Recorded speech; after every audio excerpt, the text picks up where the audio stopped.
Good afternoon. It's September 14, 2024. We're critiquing the news, and the article on your screen is from the Cairns Post. It's titled Fears of School Freeze, and it discusses a independently run boarding school for Indigenous people, Indigenous students from the remote communities, Cape York and Torres Strait, located in the southern suburbs of Cairns, and it's arguing for more taxpayers' money. So, Independent Schools Australia has warned that students enrolled at an Indigenous boarding facility may not have access to an education if the government doesn't stump up funding omitted in the last budget. ISA seems to believe that Cape York and TSI state schools, fully funded by taxpayers, cannot adequately educate Indigenous kids.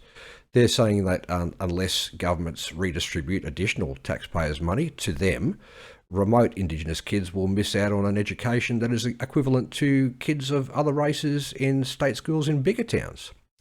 All schools receive a payment of taxpayers' money per student from governments.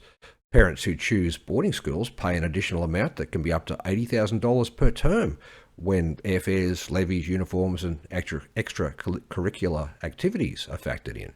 ISA seems to want that additional cost paid by taxpayers and not by the Indigenous parents of the remote community kids.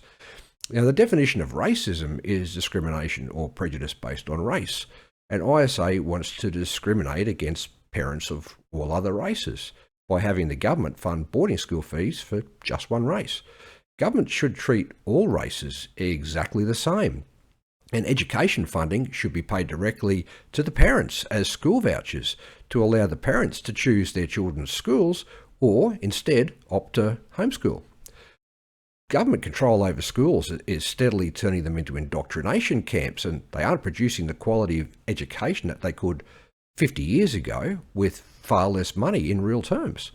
The entire education sector needs a massive overhaul to eliminate the woke themes and return to producing fully literate and numerate graduates.